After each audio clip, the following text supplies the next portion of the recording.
मेरी पहचान है, मेरे चुपते सवाल।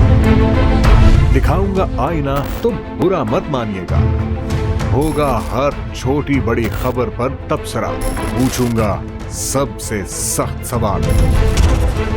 हक वो सच है मेरी आवाज, इस आवाज को दबाना नहीं, बहा ले जाऊंगा हर रुकावट, क्योंकि मैं बहता सैलाब हूं। देखिए अब तक डॉक्टर दानिश के साथ।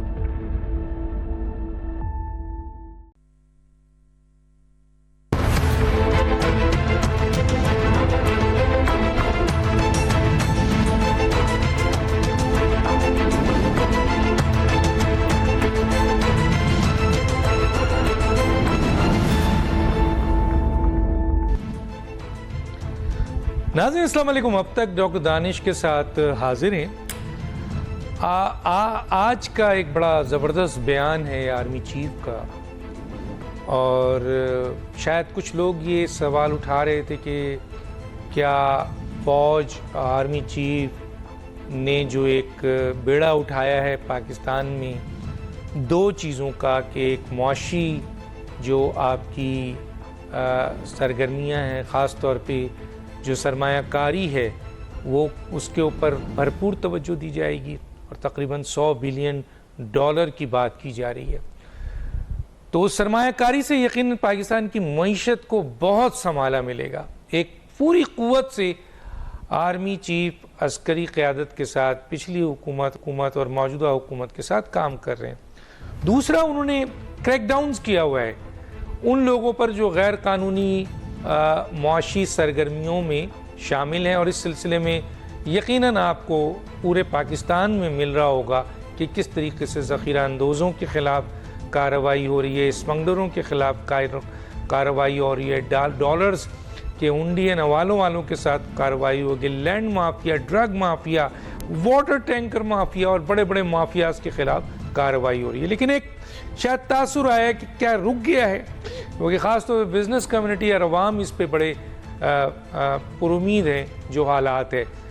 तो आज आर्मी चीफ का फिर दो टोक बयान आया है, और वो आया है कि गैर कानूनी मुआशी सरगर्मियों में मुलव्विस, अब गैर कानूनी मुआशी सरगर्मियाँ स्मगलर, ड्रग माफिया, हुंडियन हवाला, ज़ख़ीरा अंदोज़, करप्ट लोग और आपके वाटर टैंकर माफिया और दूसरे तमाम माफियाज, और ये जो ईरानी तेल माफियाज, इन सब को एक ख़ास जुमले में कि गैर कानूनी सरगर्मियों में मुआशी गैर कानूनी सरगर्मियों में मुलव्विस, इनके ख़िलाफ़ कार्रवाई तेज़ की जाए और किसी सूरत में किसी भी शख्स को रिलीफ ना दिया जाए, और कोई सहूलतकार है और कोई उनको तहफ़्फ़ुज़ दे रहा है तो उसकी भी उनके ख़िलाफ़ भी कार्रवाई की जाए।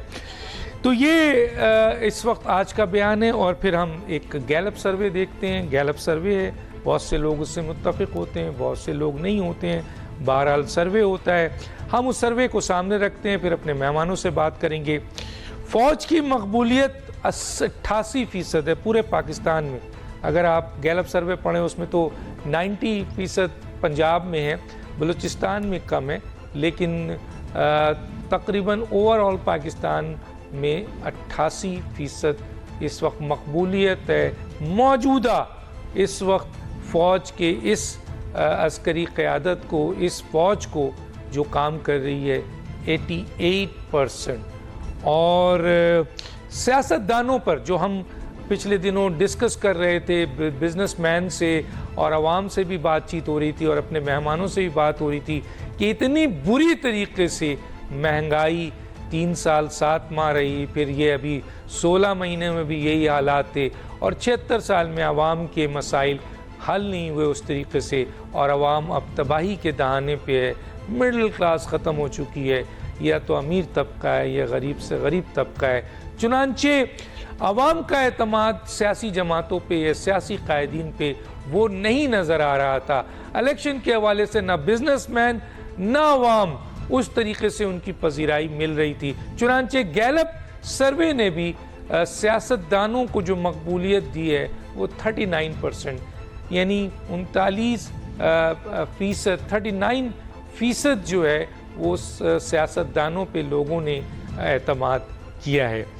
इसी तरीके से सर्वे में कुछ चीज़ें बताते हुए मेहमानों की तरफ जाऊंगा। यकीनन सबने सर्वे ज़रूर पढ़ा होगा कि अदालतें जो हैं उनको और मीडिया को भी वो पजीराई नहीं मिली और 56 के करीब उनको लोगों ने कहा है फीसद कि जी सही है।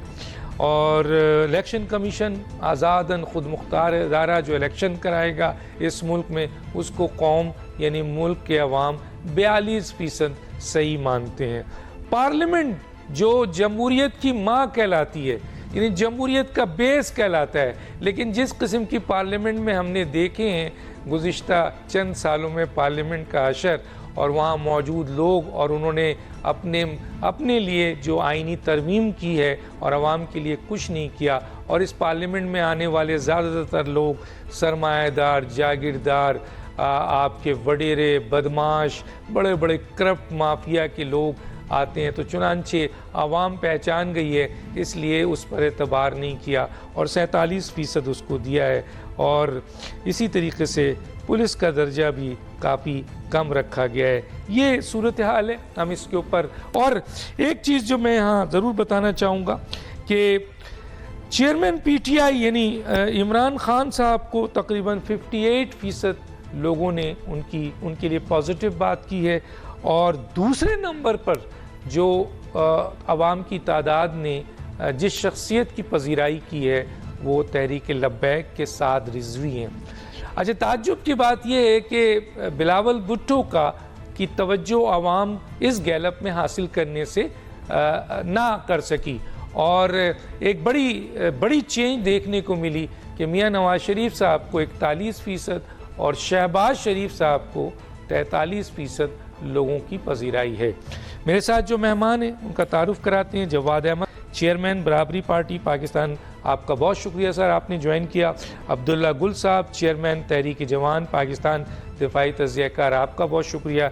बैरिस्टर गौहर खान, तर्जुमान तहरीक इंसाफ, आपका ही बहुत शुक्रिया।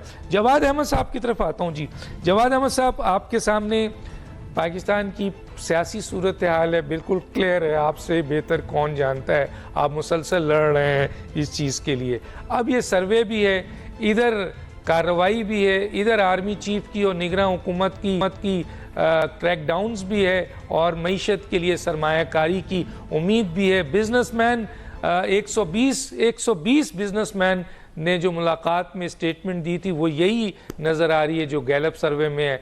वो आवाम शायद लगता ये नहीं है कि इलेक्शन चाहती है ये बिजनेसमैन। तो गैलप सर्वे से आप इसको कैसे देखते हैं सर? अच्छा डॉक्टर साहब, मैं तो बड़े अरसे से ही कह रहा हूँ, सोशल मीडिया जो है ना, ये कोई पैमाना नहीं है जो ग्राउंड रियलिटी को नापने का या मापने का। उसकी वजह यह है कि सोशल मीडिया बहुत मैनिपुलेटेड होता है। आप ये देखें ना, मिसाल के तौर पे अगर मैं एक व्हाट्सएप ग्रुप के अंदर उनको हेड करता हूँ और किसी पार्टी का बहुत मेन आदमी हूँ, तो मैं व्हाट्सएप ग्रुप से अपनी पार्टी के लिखूंगा कि इस इंसान ने ट्वीट किया है या इसने कोई फेसबुक पोस्ट लगाई है या किसी ने भी, हमारा जो ऑपोजिशन में जो भी है, तो आप इसको जवाब दें और सारे वहाँ चले जाएं। तो ये देखें, ये कोई ख़ास लोग होते हैं जो शुरू हो जाते हैं और फिर लोगों को लगता है कि जैसे यही असल इस वक्त लोगों का ख्याल है और राय है। अच्छा, मैं हमेशा जब मैं म्यूज़िक करता था और उससे पहले मैं पढ़ रहा था, फिर उसके बाद भी जब मैंने इंजीनियरिंग करने के बाद, फिर मैंने ये डिग्री लेने के बाद फिर बाकायदा फिर मौसीकी की सोलो करियर स्टार्ट किया, तो मैं इस दौरान एक बात जानता था अपने बारे में भी कि मैं साइलेंट था। मैं भी बहुत ज़्यादा लिखता नहीं था चीज़ों के बारे में, मैं राय नहीं देता था, लेकिन मेरी राय होती थी। और वो राय जो होती है साइलेंट मेजॉरिटी की राय होती है, जो पता नहीं लगती आपको सोशल मीडिया पे। सोशल मीडिया पे एक्टिविस्ट टाइप लोग होते हैं। तो ये जो सर्वे है, ये मैं समझता हूँ कि ये काफ़ी हद तक ठीक है, क्योंकि उन्होंने कहा है ना कि इमरान खान अभी भी 60% उन्होंने उनको कहा है, और बाकी अभी जो, क्योंकि आपको पता है कि 9 मई के बाद उनकी भी पॉपुलैरिटी थोड़ी सी नीचे गई, क्योंकि लोग बहुत से ऐसे थे जो कि पीसफुल लोग थे। उन्होंने कहा यार ये क्या नया एक मुसीबत डाल दी हमें, इस मुल्क को इंतशार फसाद की तरफ ले गए। वो लोग भी जो कि इम्पोर्टेड गवर्नमेंट का जिन्होंने जो बयानिया था वो कबूल कर लिया था या उसको बाय कर लिया था, वो भी आहिस्ता आहिस्ता 9 मई के बाद बहुत से उनमें से लोग इमरान खान को छोड़ गए या उनके साथ उन्होंने वो जो एक रग़बत थी वो उनकी ख़त्म हो गई। आपको याद होगा कि बल्कि आपको क्या पूरे पाकिस्तान को याद है कि इमरान खान के जो पहले तकरीबन 3.5 साल थे, मतलब 3 साल के करीब, वो तो जिस तरह के थे आपको मालूम ही है, वो तो बहुत बुरे हालात थे उस जमाने में, और लोग जो है बहुत बुरा भला कह रहे थे उनको, और वो खुद भी जानते थे और उनकी पूरी पार्टी भी जानती थी। तो ये तो इम्पोर्टेड गवर्नमेंट वाला जो मामला हुआ, अमरीकी साजिश और गद्दारी और मीर जाफर मीर सादिक, उसके बाद एक इन्होंने 56 जलसे करके अपनी पॉपुलैरिटी को दोबारा इंक्रीज किया। और ये तो फैक्ट्स है ना जी, ये ऐसी चीज़ तो नहीं है जो मैं ऐसे ही बोल रहा हूँ। नामंजूर.com इनकी एक वेबसाइट थी जहाँ पे ये पैसे जमा करते थे एक्सपैट्रिएट्स के, खास तौर पे अरबों रुपया वो उधर आया, और उन्होंने 56 जलसे किए, और उस वक्त किए जबकि सैलाब आए हुए थे पाकिस्तान में। सैलाब में नहीं दिए बल्कि जलसे किए, क्योंकि वो एक पोलिटिकल एक बयानिया बनाना चाह रहे थे, और वो कामयाब हुए उसमें। लेकिन अब मुझे नहीं लगता कि वो उनका लेवल जो है एक्सेप्टेंस का वो है इमरान खान का। इसी तरह आर्मी के हवाले से मैं समझता हूँ कि क्यों मैं मानता हूँ कि ये हो सकता है, क्योंकि देखिए इस वक्त अब डॉलर जिस तरह थोड़ा सा ये कल ना होता, ये कोई 2 महीने पहले होता तो शायद मैं थोड़ा सा सोचता कि अच्छा यार ये शायद थोड़ा ज़्यादा मुबालगा अमीज़ी तो नहीं होगी। लेकिन मुझे लग रहा है कि लोगों को होप आ रही है उनके अंदर, और तो उनके अंदर एक प्रॉमिसिंग चीज़ उनको नज़र आ रही है कि शायद पॉलिटिकल पार्टीज तो डिलीवर करने से कासिर हो गई हैं, मेन तीनों पार्टीज जो बड़ी तीनों पार्टीज हैं, तो इसलिए अब वो देख रहे हैं कि शायद फिर ये स्टेट या रियासत या एस्टेब्लिशमेंट या अदारे जो हैं वो शायद कुछ कर सकें हमारे लिए। उनके मसले तो महंगाई है, गुर्बत है, उनके तो असल मसले अनएम्प्लॉयमेंट है, फिर सिक्योरिटी है, तो वो तो उस तरह की चीज़ों को देखना चाहते हैं। मुझे लगता है उनको शायद ये होप मिल रही है, तो इस तरह का फिर सर्वे जो है उसके रिजल्ट्स आए हैं। अच्छा, ये ज़रा सा मैं जवाब साहब इस पर भी थोड़ा सा आऊँगा कि बड़ा वाज़ेह फ़र्क है 39, चलें इंडिविजुअल की तो है ना, 58 इमरान खान है, 49 जनाब साद रिजवी हैं, 43 41 पे चले गए हैं नवाज शरीफ और शहबाज शरीफ। लेकिन जो ओवरऑल सियासतदानों पर एतमाद है अवाम का, वो तो बहुत बुरे हालात हैं सर, 39% है। इसका मतलब ये है कि अब अवाम को मौजूदा जो भी सियासी इस वक्त क़यादतें हैं उन पर एतमाद नहीं रहा। देखें, as oppose to the institutions of Pakistan, जो भी इसके अलावा हैं, जो पार्लियामेंट के अलावा हैं और पॉलिटिशियंस के अलावा जितने भी लोग इस वक्त हैं, मुझे लगता है कि उसमें तो वाजे एक बन रही है ओपिनियन लोगों की, और ये सियासतदानों के लिए बहुत बुरी चीज़ है। ये इवन मेरे लिए भी, हमारी पार्टी के लिए भी, जो भी लोग सियासत कर रहे हैं उनके लिए बुरी चीज़ है कि लोगों का एतमाद उठ रहा है सियासतदानों से। और ये देखें, मैं जिस तरह मैं बतौर एक सियासी पार्टी के चेयरमैन की आपको ये बात बता रहा हूँ, I accept this as for a fact कि ये हो रहा है, क्योंकि लोग जो हैं वो समझते हैं कि डिलीवर किसी ने भी नहीं किया और आपस में लड़ रहे हैं और फसाद मचाया हुआ है और लड़ाई से वो तंग आ गए हैं। देखिए, ये बहुत बड़ी लड़ाई हो रही है सोशल मीडिया पे, और झूठ की लड़ाई हो रही है, और लोगों को समझ आ रही है। जो लोग झूठ की लड़ाई लड़ रहे थे ना, उनको भी समझ आ रही है, और जो झूठ की लड़ाई अभी लड़ रहे हैं उनको भी समझ आ रही है, और जो बिल्कुल नहीं लड़ रहे, साइलेंट है, उनको भी समझ आ रही है। आप कितना झूठ बेच लेंगे, और सब बेच रहे हैं, मैं किसी एक पार्टी की बात नहीं कर रहा। आप देखिए, रोज नए प्रोपेगेंडाज, इस तरह की चीजें, ओपिनियन मेकिंग, बयानियाबाजी बल्कि मैं कहता हूं, ये रोज हो रही है, तो लोग तंग आ गए ना। तो इसलिए एक तो ये मैं समझता हूं कि ये तो बिल्कुल एज अपोज टू इंस्टीट्यूशंस जो है पॉलिटिशियंस ने लूज किया है। दूसरी तरफ ये है कि वो जो आपने कहा कि तरीके लबैक, देखिए पाकिस्तान की जो लोअर मिडिल क्लास है बहुत बड़ी, और कुछ वर्किंग क्लास के भी काफ़ी सारे ऐसे धड़े हैं जो कि उनको देख रहे हैं, इसलिए देख रहे हैं क्योंकि एक तो जिस तरह इमरान खान ने मज़हब को बहुत ज़्यादा यूज़ किया, वो भी मज़हब के ऊपर खड़े हुए हैं। तो मज़हब एक, जब कहते हैं ना, जब पॉवर्टी होती है और जब रिसोर्सलेसनेस होती है किसी मुल्क के अंदर और लोग परेशान होते हैं, तो उनको सबसे पहले जो सुलेस मिलता है वो इसी जगह पे मिलता है उनको, और ये हिस्टोरिकल फैक्ट है। आप इवन अमेरिका, यूरोप में भी देखेंगे ना, तो उनके भी रिसेशन के अंदर आपको नजर आता है कि लोग रिलीजियसली चीज़ों को देखते हैं और वो डॉगमेटिक हो जाते हैं। तो मेरा ख्याल है कि ये भी उसका वाज़ेह इजहार है कि इमरान खान ने भी मजहब को बहुत किया, एक तरह से मतलब एक्सप्लॉइट किया, और अब इन्होंने भी किया है किसी न किसी तरीके से, ये भी कर रहे हैं। तो इसलिए मेरा ख्याल है कि लोअर मिडिल क्लास और वर्किंग क्लास में बहुत सा एक सेक्शन ठीक है। नौजवानों का भी और ठीक है, आगे चल के मैं भी जो इस तरह की पार्टीज को भी अब देख रहे हैं इस आगे चल के इसके ऊपर मजीद आपसे पूछूंगा। एक दो अहम सवाल है जनाब। बैरिस्टर गौहर खान साहब की तरफ आ जाता हूँ। अब्दुल्ला गुल को मैं आखिरी में दोनों की गुफ्तगू सुना के लेता हूँ उनका पॉइंट ऑफ व्यू। जी बैरिस्टर गौहर खान साहब, एक तो सर्वे आपके सामने है, दूसरा लगता ये है कि जनाब सियासी जमातों को 39% और पाकिस्तान की मौजूदा जो इस वक्त आर्मी है जो भी क़यादत है उसको 88% जो है वो गैलप ने सपोर्ट किया है। इसके अलावा सर इंस्टीट्यूशंस अदालत को नहीं मान रहे हैं, पार्लियामेंट को नहीं मान रहे हैं सर, ये नज़र आ रहा है। मीडिया को भी कोई इतनी ज़्यादा पजीराई नहीं दी गई है, क्या कहेंगे सर?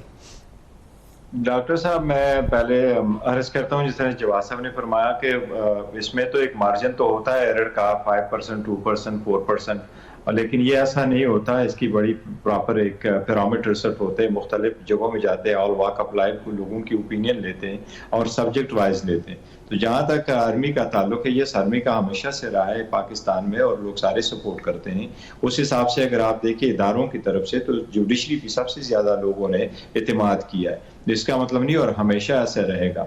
जहाँ तक सियासतदानों का ताल्लुक है तो देखें ना, लोगों को स्लोली ग्रेजुअली इससे एतमाद उठता जा रहा है और वो हमेशा से यही रहा है कि लोग वो डिलीवर नहीं कर सके थे। लोग सारी पे बैठे हुए हैं कि अगर अच्छी हुकूमत आएगी वो डिलीवर कर पाएगी। तो जनरल पब्लिक जब देखती है इन्फ्लेशन ज्यादा है, लेकिन अभी एक काम जरूर करना पड़ेगा सारी पॉलिटिकल पार्टीज को। अगर लेवल प्लेइंग फील्ड मिलता है और आगे बढ़ते हैं तो सारी पॉलिटिकल पार्टी अपने मंशूर पे इलेक्शन लड़कर के चली जाएं, तो फिर लोगों को पता चलेगा यस कौन सी पार्टी को कितना वोट मिलता है। उसके बाद अगर हुकूमत बनती है तो फिर लोगों का ओपिनियन स्लोली ग्रेजुअली बेटर होगा और फिर वो कंसिडर करेंगे कि यस इस पॉलिटिकल पार्टी में ऑल वॉक ऑफ लाइफ के जो लोग हैं वो आए हुए हैं, वो मोरूसी सियासत नहीं करती है, टैलेंटेड लोग आए हुए हैं, टेक्नोक्रेट्स भी बैठे हुए हैं और जो वो लोग बैठे हुए हैं जो ऑनेस्ट इंटेग्रिटी है उन लोगों की, ये चीजें अगर आएगी तो लोगों का पॉलिटिशियंस भी इन्हिसार बहुत ज्यादा बढ़ेगा। तो वक्त के साथ साथ मेरा ख्याल है कि ये बेहतर हो जाएगा और सबको इकट्ठा होकर के पाकिस्तान को इस दलदल से निकालना पड़ेगा।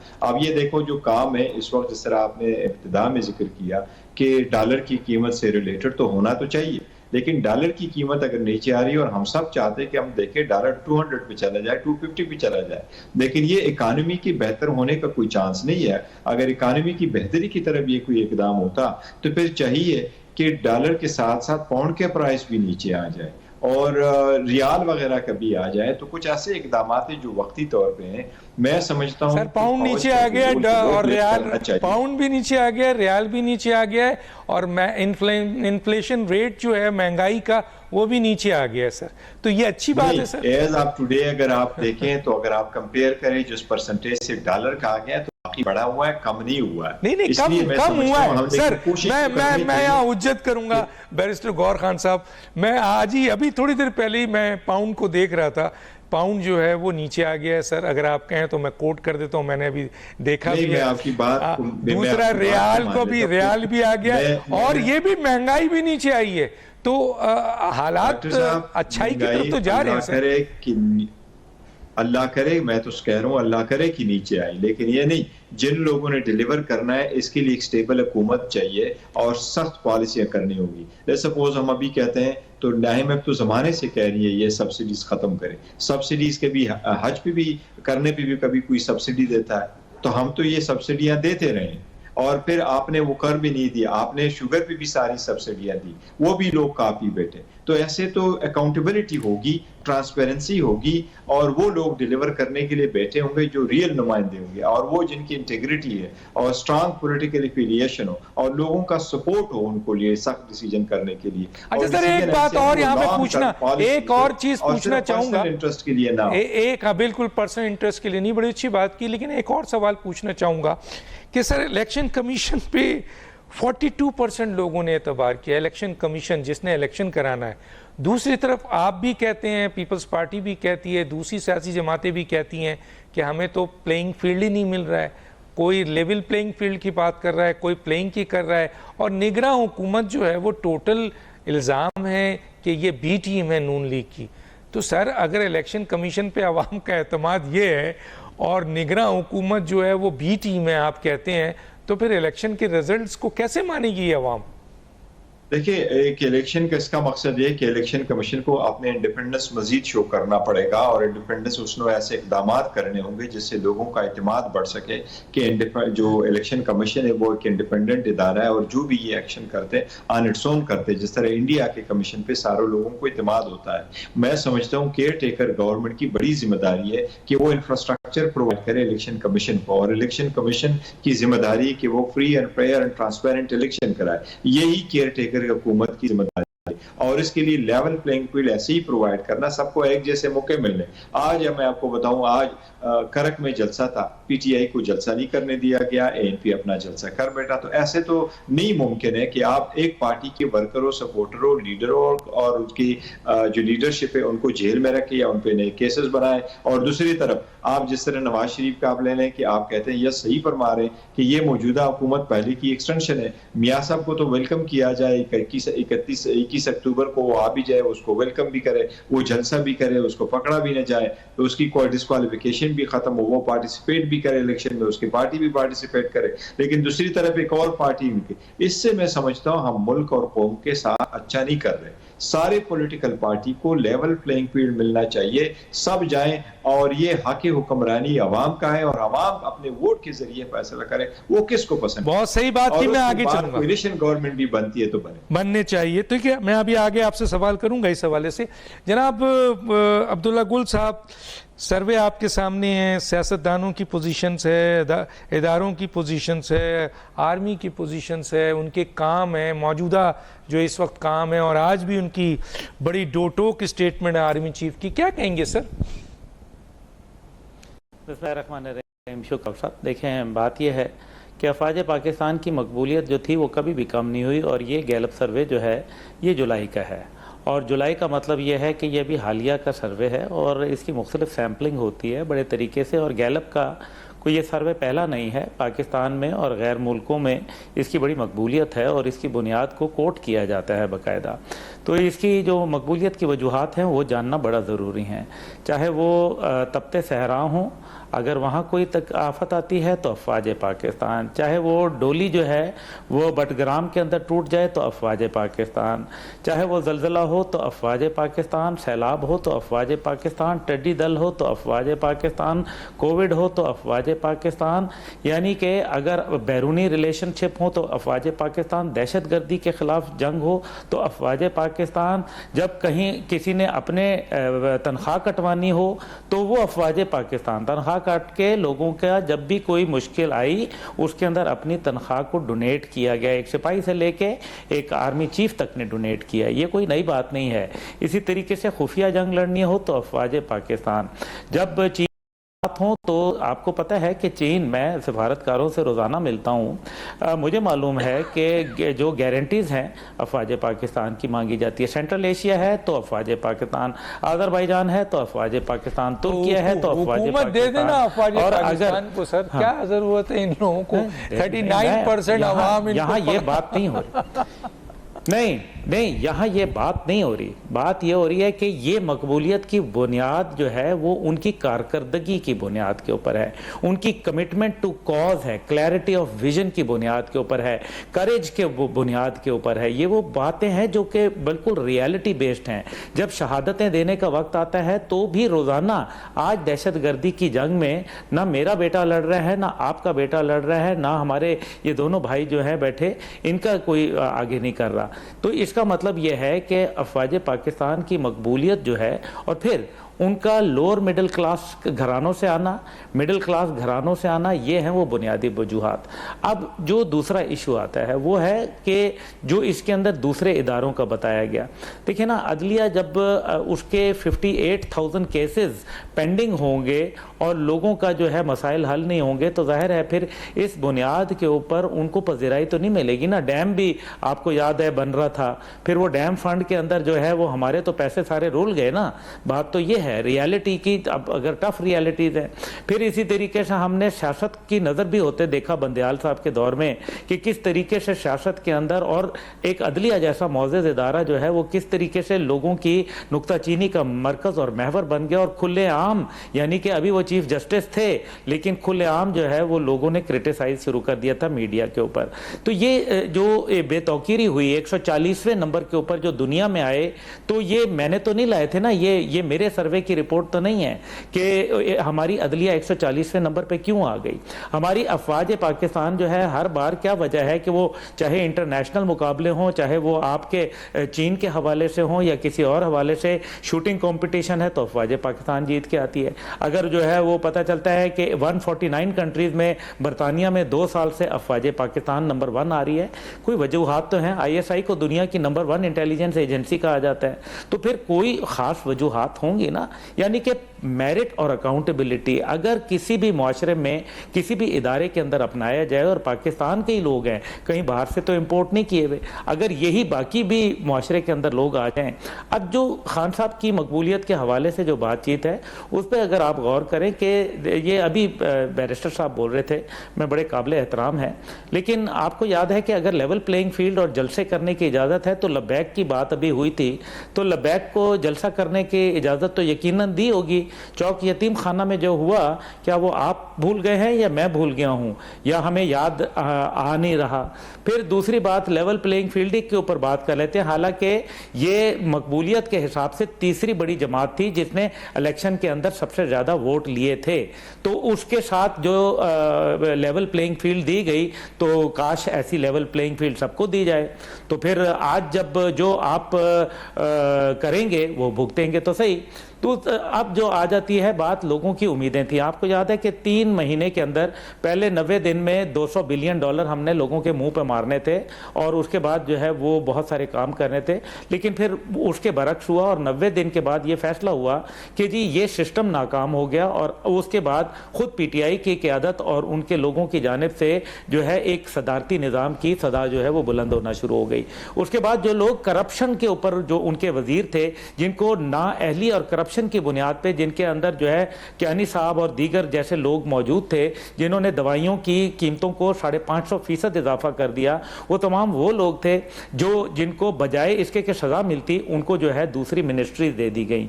तो ये एक बहुत बड़ा अलमिया था। लेकिन सर अब्दुल्ला गुल साहब, इसके बावजूद 58% लोग इमरान खान की सपोर्ट में इस गैलप के लिहाज से, और मियां नवाज शरीफ साहब को 41 और जनाब 43 शहबाज शरीफ, मरियम नवाज 30 और बिलावल भुट्टो जो इस वक्त बहुत यंग बड़े ज़बरदस्त लीडर हैं, उनकी पजीराई अवाम में नहीं है। तो 39% दिया है ओवरऑल। सर इसको कैसे देखते हैं सर? नहीं, मैं डॉक्टर साहब इसमें गुजारिश कर दूं, ये आप अपने जो सेल्फ क्रिएटेड जो आपका प्रोपोगेंडा आप क्वेश्चन सिर्फ इमरान खान पे तो उठा रहे हैं उंगली, लेकिन बाकी सियासी जमात नहीं 16 महीनों में क्या दिया सर? मैं दूसरों को इस काबिल ही नहीं समझता कि मैं उनके मुतालिक बात करूं। अच्छा, PDM की PTI काबिल है जो 57.4% जो पाक रुपी डिवैल्यू हुआ पिछले 16 महीने के अंदर, यानी कि मेरे पास जो 100 रुपया था उसमें से 57.4% तो कट गया, तो पीछे जो है मेरे पास 43 रुपए जो है वो रह गए। तो ये PDM की बात थी। अब जो बात की जाती है कि हम एक नया पाकिस्तान बनाने चले थे, हम एक तब्दीली जो है वो ला रहे थे, हम सुनामी ला रहे थे, लेकिन सर आप सिर्फ PTI पे आ रहे हैं। आप मुझे 16 महीने की कारकर्दगी, इत्तेहादियों की हुकूमत, 85 की काबीना, उसका कोई एक काम तो बता रहा हूं ना मैं जी। नहीं, उनमें जो बेहतरीन मिनिस्टर थे जिनको आखिरी तक कौन से मिनिस्टर थे सर जिन्होंने काम किया? बताएं ना सर, कौन सा मिनिस्टर है? हमें बताएं अब्दुल्ला गुल साहब, हमें भी पता चले, आवाम को भी पता चले, ताकि आवाम जो है वो 39 से निकाल कर पार्लियामेंट को जो है ना वो 47 से निकाल कर 97 पे ले जाए, और सियासी जमातों को निकाल कर 39 से जो है ना 88 पे ले जाए, और नवाज शरीफ, बिलावल भुट्टो, आसिफ जरदारी और दूसरे सियासी जमातों को 75 और 80 पे ले जाए। कोई ऐसा काम तो बताएं ना हमें सर। देखिए, मैं यही गुजारिश कर रहा हूं, मुझे ये बताइए कि इस टाइम इंडिया के अंदर मोस्ट पॉपुलर, बल्कि पूरी दुनिया के अंदर जो मोस्ट पॉपुलैरिटी का म्यार है वो है शाहरुख खान का। तो फिर शाहरुख खान जो है वो वजीर आजम है सर, ये वो मतलब पॉपुलैरिटी बिल्कुल आपने सीधी हमारे नहीं डॉक्टर साहब मुझे देखे ना, मैं तो इस वक्त कंपैरिजन, आपने कंपैरिजन किया आर्मी की और सियासी लीडरों की। तो सर क्या आर्मी की मकबूलियत, इसका मतलब है कि 88% आर्मी की जो मकबूलियत है उसको आप शाहरुख खान से मिलाएंगे? फिर तो आप सॉरी सर, खुदा नहीं, ये पॉलिटिकल नहीं, वो बात हो रही है गैलप सर्वे की, तो मैं जिसके अंदर, और ये बात हो रही है क्या पॉलिटिकल लीडरशिप जो है, तो जब पॉलिटिकल लीडरशिप की उन्होंने बताया है 58% इमरान खान है सर, बाकी तो सब नीचे ही नीचे हैं।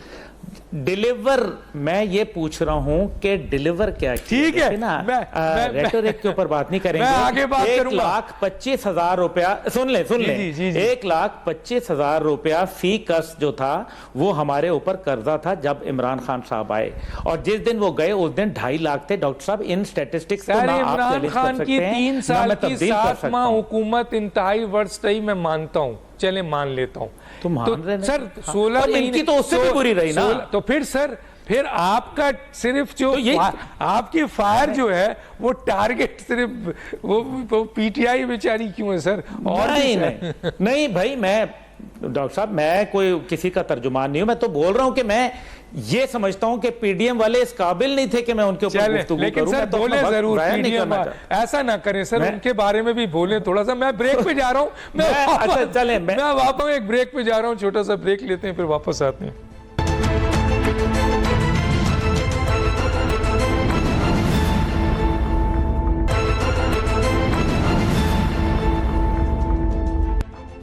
Welcome back. जवाद अहमद साहब, 6 मिनट आपके पास है। ये ज़रा सवाल मैं आपके सामने लाता हूँ सर, कि मैं काफ़ी चीज़ देख रहा था, पीटीआई के मुख्तलिफ उनकी अपनी रिपोर्ट्स भी थी, सर्वे भी था कुछ। उन्होंने कहा कि जी 90% इमरान खान की पॉपुलरिटी है, जो एवरेज मैंने निकाला है, तो 90% इमरान खान की पॉपुलरिटी है। गैलप ने उसे 58 दिया है, तो तकरीबन 32% इमरान खान की पॉपुलरिटी ब्रेक हो गई है। तो वो जिस तरह आपने कहा कि जनाब ये उसकी वजूहात बहुत सारी हैं, जो 9 मई एंड दिस एंड डैट है, एक तो सर ये है। दूसरी तरफ जो है वो 41% पे मियाँ नवाज शरीफ साहब हैं, लेकिन मियाँ नवाज शरीफ साहब इलेक्शन में आवाम से 2/3 मेजॉरिटी मांग रहे हैं, और दावा किया जा रहा है पीएमएलएन की तरफ से कि उनको 2/3 मेजॉरिटी मिल जाएगी। एक इसके ऊपर भी कमेंट्स करें। तीसरा ये है कि बिलावल भुट्टो साहब को गैलप सर्वे में कोई परसेंटेज नहीं मिली, तो क्या ये आम की पजीराई नहीं है या कोई और वजूहत है? 6 मिनट आपके पास है सर। देखिए, पहली बात तो ये कि पंजाब बहुत बड़ा सूबा है पाकिस्तान का, 58% पॉपुलेशन है, 58-59 के करीब of the total population of Pakistan. तो अब इतना बड़ा जो सूबा है उसके अंदर एक दफ़ा जब वाइप आउट हुई थी पीपल्स पार्टी, तो ये 2008 से 2013 के दरमियान जो कुछ भी किया गया था, आसिफ जरदारी सदर थे और बेनजीर भुट्टो की डेथ हुई थी, और उसकी वजह से भी इनको सिंपैथी का बड़ा वोट मिला था, लोगों ने वोट दिया था, यहाँ पे भी दिया था और जगह भी दिया था, लेकिन बहुत बड़ी मेजॉरिटी से नहीं, फिर भी जीते थे कोई 2/3 मेजॉरिटी से, लेकिन बहरहाल गवर्नमेंट बनाई थी। और वो इतनी डिसमल परफॉर्मेंस थी, इतनी बुरी परफॉर्मेंस थी कि लोगों ने पंजाब से एक तरह से पीपल्स पार्टी को बिल्कुल निकाल ही दिया। अच्छा, वो अभी तक वापस नहीं आ सके। ये मैं चूंकि यहाँ रहता हूँ, मैं तो खैर पाकिस्तानी अपने आप को कहता हूँ, मैं ना पंजाबी हूँ, ना बलोच हूँ, ना सिंधी हूँ, ना पख्तून हूँ, मैं तो असल में पाकिस्तानी हूँ। उसके बाद मैं लाहौर में रहता हूँ, तो लेकिन मैं चूंकि यहाँ रहता हूँ तो मुझे ये बात पता है कि लाहौर में कोई किसी सूरत में इनके पास कोई सीट आने की उम्मीद नहीं है अभी भी। अगर कोई मुकाबला अभी होगा जो कि हम अपनी पार्टी साइड पे कर दें, हमें पता अपने 3-4 महीने में हम अगर कैंपेन एक चलाना चाह रहे हैं तो उसकी क्या रिजल्ट मिलते हैं। हम चाहते हैं कि ग्रास रूट कैंपेन की जाए, तो लेकिन बहरहाल अभी तक सिचुएशन ये है कि पीटीआई और पीएमएलएन इन्हीं का अब आपस में मुकाबला होगा। तीसरे नंबर पे जो एक और पार्टी है, सरप्राइजिंगली लोगों को लगता है, पढ़े लिखे लोगों को, कि यार ये क्या बात कर रहे हैं आप, वो तरीके लबैक है। वो भी इस वक्त मौजूद है इलेक्टोरल पॉलिटिक्स में, और वो गरीब लोगों को बहुत ज़्यादा जो है वो कर रही है, इन्फ्लुएंस कर रही है। तो इसलिए मेरा तो ख्याल है कि पीपल्स पार्टी का ज़्यादा बड़ा मसला ये है कि सिंध में भी अब थोड़ा सा उन लोग जो है वो तंग आ रहे हैं उनसे, और पंजाब में तो वो पहले से ही निकले हुए हैं। लेकिन सर जो 2/3 मेजोरिटी मांग रहे हैं मियां नवाज शरीफ साहब, 2/3 मेजोरिटी आवाम से मांग रहे हैं, और नहीं, कभी भी नहीं मिलनी। देखें, मैं तो आज आपको कह देता हूं, अगर तो मियां नवाज शरीफ जो है वो समझते हैं कि उनको 2/3 मेजोरिटी मिलेगी, तो ये मेरा ख्याल है कि उनको वापस जाना पड़ेगा जब उनको मिली थी उस वक्त, जब वो आए थे 2013 में नहीं, ये कब इनको मिली थी 2/3, जब ये फिर बेनजीर भुट्टो 90s में मेरा ख्याल है 88 का इलेक्शन पार्टियां लगी हुई थी, 1990s के थे सर। जी बिल्कुल, उस वक्त मिली थी। और वो फिर आपको पता ही है वो क्या हुआ था उसके बाद, वो जो मसाइल हुए थे उनके साथ, वो जो परवेज मुशर्रफ फिर आए और जो भी आपके सामने मामला हुआ, वो ऑल पावरफुल अपने आप को समझते थे उस वक्त। तो उस वक्त अगर आप कहें तो ठीक है, इनकी वाकई बहुत बड़ी प्रेजेंस थी, कोई शक नहीं है इसमें। और जिस तरह जुल्फिकार अली भुट्टो की एक ज़माने में एस्टेब्लिशमेंट को साइड पे कर दें उनका रोल, तो उनकी जिस तरह की पॉपुलैरिटी थी एक्चुअली काफ़ी हद तक उससे सिमिलर थी जब नवाज शरीफ उस वक्त इलेक्शन जीते थे। लेकिन अब तो सवाल ही पैदा नहीं होता, मैं बिल्कुल कैटेगोरिकली आपको कह रहा हूँ। देखें, मुझे लगता है कि जो बिसात बिछाई जाएगी ना, जो एक्चुअली चेस बोर्ड जिनका है, जो बिछा रहे हैं, वो नहीं चाहते कि इस मुल्क में कोई भी पार्टी जो है वो वाज़े मेजोरिटी भी बहुत ज्यादा लेके जाए। हाँ, ये हो सकता है कि उन ऑप्शंस रहें कि जी 2 पार्टियां मिलकर हुकूमत बना लें, और अगर उनमें से एक पार्टी चाहे तो वो इसको छोड़ के दूसरे से हुकूमत बना ले, मतलब कोई इस तरह की चीज होगी मेरा ख्याल है इस मुल्क में इस वक्त। लेकिन आपने सर यहाँ पर मुझे इजाजत दीजिए, एक सवाल जरूर करूंगा। अगर हम थोड़ी देर के लिए बिसात को हटा दें, तो आप समझते हैं कि कोई सियासी जमात इस पोजीशन पे है कि वो 172 सिंपल मेजोरिटी भी हासिल कर सके सर? नहीं, तो मैं तो कह रहा हूं, देखें डॉक्टर साहब, आप शायद ये समझ रहे हैं, मतलब आपने शायद ये समझा है कि मैं ये कह रहा हूं कि बिसात कोई हवा में बिछाई गई है। देखें, बिसात इसी ग्राउंड पे बिछाई जाएगी, जो चीजें उनको पता है कि हो क्या रही हैं, वो उनको सामने रख के बिसात बिछा रहे हैं। मैं नहीं समझता कि इस वक्त किसी भी पार्टी के अंदर ये सकत है। मैंने आपको पहले भी कहा कि इमरान खान बेशक, बाकी जो 2 फिगर्स हैं जैसे आसिफ जरदारी हैं, नवाज शरीफ है, मैं इन्हीं को सबसे बड़ा फिगर समझता हूं उन्हीं पार्टीज का, तो उनसे वो बेशक उनकी पोजीशन बेहतर है। लेकिन उसके पीछे एक और चीज भी है, आप ध्यान में रखें कि अंडरडॉग जो होता है एक्चुअली जो इंसान वो कहते हैं ना सिंपैथी जिसको मिल रही होती है, वो जेल में है, उनके साथ लोग समझते हैं कि बड़ी ज्यादती हो रही है, उसका भी एक उनको उनको उसका एक आप समझेंगे फायदा मिला है। लेकिन फिर भी इमरान खान की जो पॉपुलैरिटी सोशल मीडिया पे बताई जाती है ना, वो बिल्कुल डिसेप्टिव है, वो बिल्कुल वैसे वो आ गया, वो मेरा ख्याल है गैलप सर्वे में, मैं लोगों में जाता हूं। जी सर, गैलप सर्वे में खत्म जी बिल्कुल आखिरी हाँ बिल्कुल बोले। देखें मैं हमारी जो पार्टी है ना, हमारी पार्टी इस वक्त अपने आप को सबसे ज्यादा जो बेस कर रही है ना जिन लोगों के ऊपर, हमारी जो पावर बेस है वो है लोअर मिडिल क्लास और मिडिल क्लास, जो कि पढ़े लिखे लोग हैं और सैलरीड लोग हैं, छोटे बिजनेसेस करते हैं, छोटी ट्रेड्स करते हैं। हम उनके पास जा रहे हैं क्योंकि वो तंग आए हैं इस मुल्क में, और वर्किंग क्लास की तरफ हम इसलिए नहीं अभी जा सकते, हम जाएंगे, हमें दिल करता है कि जाएं, क्योंकि वो बहुत से लोग ऐसे हैं उनमें जो कि लिखना पढ़ना भी नहीं जानते, तो उसके लिए हमें एक बहुत बड़ी मोबिलाइजिंग फोर्स चाहिए होती है जो मिडिल क्लास से मिलती है हमें। मेरा काम ही चूंकि इनके अंदर है, तो मैं आपको ये बता दूं कि ये लोग किसी के साथ भी नहीं है इस वक्त, मैं आपको बिल्कुल सच बता रहा हूं। लोअर मिडिल क्लास की जो निचली टियर्स हैं उसकी भी के साथ भी ना पीटीआई के साथ है ना पीएमएलएन के साथ, दे डोंट केयर कि कौन सी पार्टी है, ठीक है वहां वो, क्योंकि उनके साथ कभी किसी ने अच्छा किया ही नहीं है। आप क्यों चाहेंगे कि वो किसी के साथ खड़े हो जाए? मेरे पास वक्त कम है सर, दोनों पैमानों को भी मुझे सुनना है। जनाब गौहर साहब, क्या समझते हैं सर कि आपने बताया ना कि मिल बैठ के बात करें, ये करें, मुझे भी ये लगता है जिस तरह अभी कहा इन्होंने आपके जवाद अहमद साहब ने कि कोई सियासी जमात जो है वो उसको इतनी मकबूलियत नहीं है, ना पजीराई मिलेगी। यकीनन अगर इलेक्शन हुआ और लोगों ने रुख किया, अव्वल तो ये सवाल है कि अगर अवाम इलेक्शन में आएंगे, निकलेंगे, नहीं निकलेंगे, क्या सूरत हाल होगा, और अगर निकलते हैं तो क्या ये सियासी जमातें इतनी बड़ी तादाद में क्या 172 की सीट भी हासिल कर सकेंगी जो ज़मीनी हक़ाइक़ नहीं बता रहे हैं। और फिर PMLN का दावा है, मियां नवाज शरीफ साहब आ रहे हैं कि 2/3 मेजॉरिटी उनको मिले। आप क्या कहेंगे? 5 मिनट आपके पास है सर।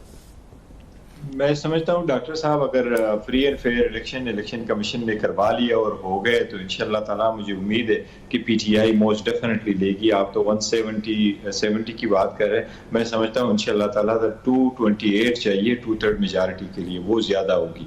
जितने की सीटें मिलती हैं, आपको पता है कि जितनी रजिस्टर वोट है और जितने लोग वोट काते हैं वो जाते हैं, ये जरूर हकीकत है इंशाल्लाह ताला कि ऐसा ही होगा। दूसरी बात है, जहां तक पॉलिटिकल पार्टीज का है तो सिस्टम में तो बहुत बड़ा रिफॉर्म करना है। बिलावल की पॉपुलैरिटी बिल्कुल नहीं है, द रीजन बीइंग कि लोग अब थोड़े चेंज हो गए और बहुत ज्यादा चेंज हो गए। वो गदरनशीन की तरफ और बुढ़ेरों की तरफ जो लोग देखते थे वहां से लोग हटते जा रहे हैं, और ये बड़ी अच्छी बात है। जैसे जवाद साहब कह रहे हैं कि लोअर मिडिल क्लास में सारा कुछ चला जाए, बेहतरी बात है। लेकिन अगर आपके इलेक्शन लॉज में इटसेल्फ आपने रखा है और उसमें यही है कि आपके पास परमिशन है, आप करें 1 करोड़ तक खर्च करें तो फिर आप इलेक्शन लड़ सकते हैं नेशनल असम्बली के। तो अगर 1 करोड़ तक खर्चा होना है तो आप खुद अंदाजा लगाए कि सिस्टम किस तरफ जा रहा है। कितने लोग होंगे जो 1 करोड़ रुपए खर्च करते होंगे, जो कि ये उनकी लिमिट है और इससे कहीं ज्यादा खर्च हो रहा होता है। तो अगर आपने सिस्टम इस तरह रिफॉर्म करना है जिस तरह न्यूयॉर्क में एक जो वहां की रिप्रेजेंटेटिव है वो काम करती है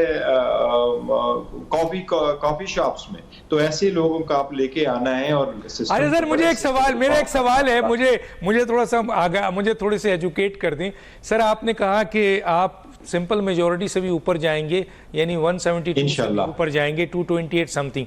सर उस वक्त जब 2018 में इदारे आपके साथ खड़े थे, जुडिशरी आपके साथ खड़ी थी, फौज आपके साथ खड़ी थी, इमरान खान की पॉपुलैरिटी अपने टॉप पर थी, यूथ जो है वो निकली हुई थी और मीडिया पूरा सपोर्ट में था, उस वक्त तो सर आप 140 सीट ही ले सके थे।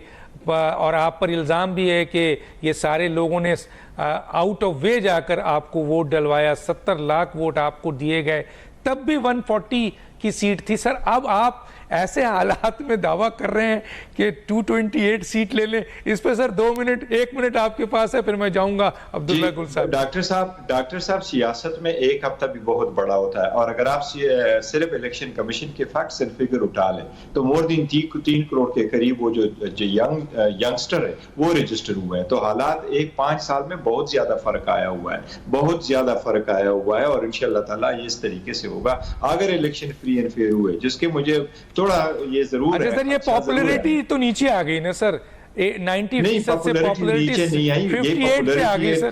डॉक्टर साहब जो 37 इलेक्शन हुए उसमें से अगर आप 30 इलेक्शन जीत जाते और टर्न नहीं सर, वो सब आपके इलेक्शन है ना, वो तो आपकी सर, वो तो आपकी सर, आपकी हुकूमत में, सर आपकी हुकूमत में 13 में से 11 नेशनल असेंबली की इलेक्शन जो है वो आपके PMLN जीत गई थी।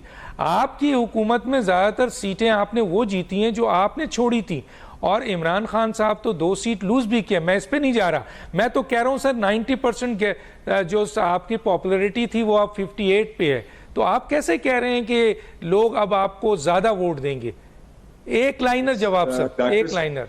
डॉक्टर साहब मैं समझता हूं जितने लोग हैं जो उसके बाद भी आप देखें, आप गैलप सर्वे देखें, सोशल मीडिया देखें, बाकी देखें और इवन इंटरनेशनल मीडिया सारा देख लें, उसके साथ जितनी भी सर्वे आप देखें तो PTI की बहुत पॉपुलर। चले सर, चले मैं आगे बात करूंगा, एक छोटा सा ब्रेक लूंगा, फिर आता हूं जनाब अब्दुल्ला के पास और ये सवाल उठाता हूं जो इनसे मैंने पूछा है। एक छोटा सा ब्रेक।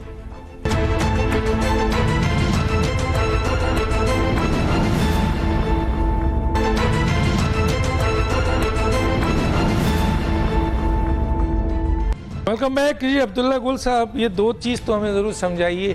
एक तरफ जो है वो 90 से इनकी शोहरत 58 पे पहुंची है, और 2018 का इलेक्शन पीटीआई को जो सपोर्ट हासिल है पूरी दुनिया जानती है, इसके ऊपर बड़ी बातें हैं। उस वक्त ये 140 समथिंग सीट ली थी, अब वो दावा कर रहे हैं 228, 58 पॉपुलरिटी पे 228, और उधर पीएमएलएन जो है वो 41 पे मियां नवाज शरीफ साहब कह रहे हैं कि मुझे 2/3 मेजॉरिटी मिलनी चाहिए। क्या कहेंगे सर? देखिए, जहाँ तक बात है कि मिलनी चाहिए की और बात है, और पॉपुलैरिटी कम या ज़्यादा होती रहती है ये और बात होती है। इलेक्शन मोड में जब आते हैं तो चीज़ें और तरीके से अनफोल्ड होती हैं। सबसे बड़ी बात इसके अंदर यह है कि जो उन्होंने बयानिया बनाया, जो ख़ास तौर पे उन्होंने जब एक DGISI की अपॉइंटमेंट का मामला बना 2021 के अंदर 6 अक्टूबर ऑनवर्ड्स, उसके बाद से जो है वो मेरे ख़्याल में उन्होंने फिर साइफ़र का एक बयानिया बना लिया। बाद में वो जो भी उसके नताइज निकले वो सामने आपके आ गए, लेकिन आवाम को जो है वो ये बता दिया गया कि जनाब वो तो एक एब्सोल्युटली नॉट खड़े हुए हैं, जबकि हालात बिल्कुल दूसरी तरफ थे। अब जो हालात गए नेचुरली, अब जूं उनको टीवी के ऊपर उनकी अपीयरेंस कम हुई है और पीटीआई के एक बहुत बड़ी क़यादत उनको जो है उनसे खैर बात कह चुकी है, तो जाहिर है इतने बड़े लोगों को लाने के लिए इलेक्टेबल्स की ज़रूरत होती है जो फ़िलहाल उनके पास मौजूद नहीं है। अब दूसरी तरफ है मुस्लिम लीग नवाज़। देखें, उनकी ख्वाहिश ज़रूर होगी 2/3 की, लेकिन 2/3 इसलिए नहीं आ सकती फ़िलहाल क्योंकि उनके पास जो एक बयानिया है उसको काउंटर कर रहा है। फ़िलहाल जो पीटीआई का बयानिया है वो अभी तक उनके एक मद्दे मुकाबिल खड़ा है, ये रियलिटी है। लेकिन जो एक पीपल्स पार्टी के हवाले से कि देखे ना, अब ये जो आपका मैं जो उस टाइम पे बात कर रहा था वो यही थी कि जो सोशल मीडिया की पॉपुलैरिटी है उसको आप नहीं काउंट कर सकते। ये 3 लाख 4 लाख आदमी का ट्रेंड बना लेना, जो कि करोड़ों में वोटर्स हों, आपके 24 करोड़ मुल्क में लोग हों और आपका 3 लाख 4 लाख का ट्रेंड चल रहा हो, मेरे ख्याल में this is something which we should question ourselves कि क्या हम अपने ही प्रोपेगेंडे का शिकार बन रहे हैं। दूसरी बात यह है कि ये अगर इतने ही लोग थे और इतने ही 90% पाकिस्तान के लोग उनके साथ खड़े हैं तो फिर वो जेल कैसे चले गए? पाकिस्तान में 90% लोगों का मतलब यह है कि वो तकरीबन 22 करोड़ लोग जो थे वो बाहर निकलने चाहिए थे उनके लिए, तो 22 करोड़ तो फिर नहीं निकले ना, तो 22 लाख भी नहीं निकले।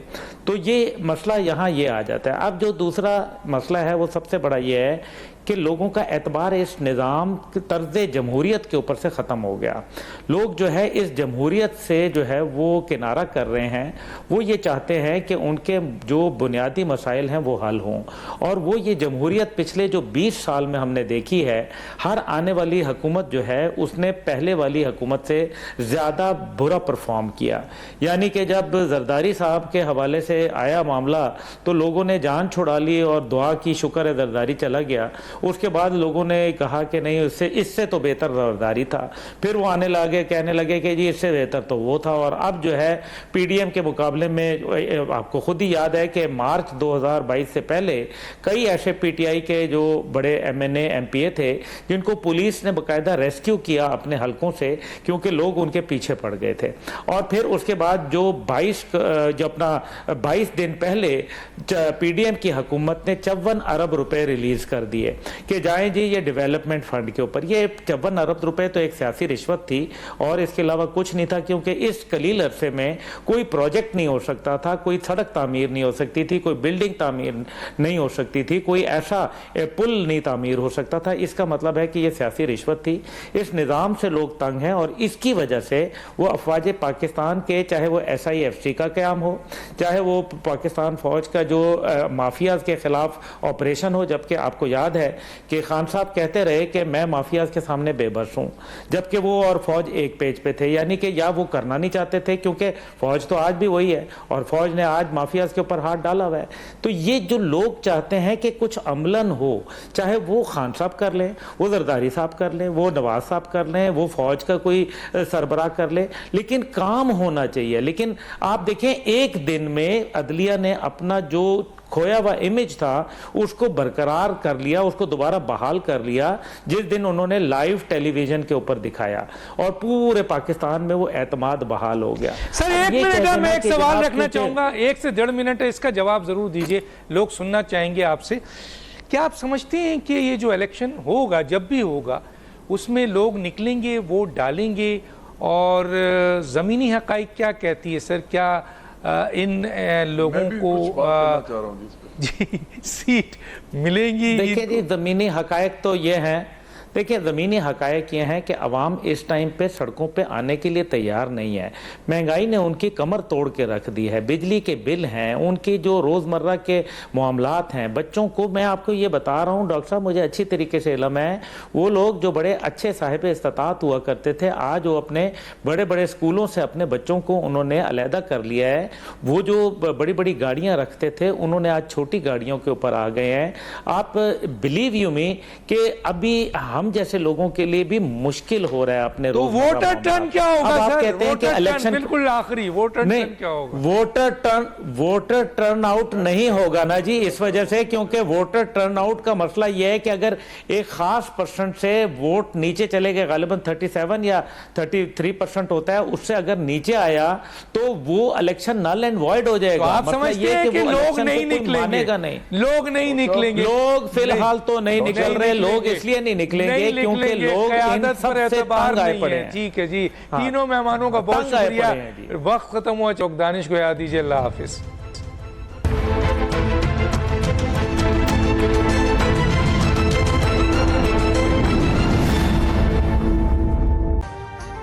अभी सब्सक्राइब करें ताकि कोई खबर रह न जाए।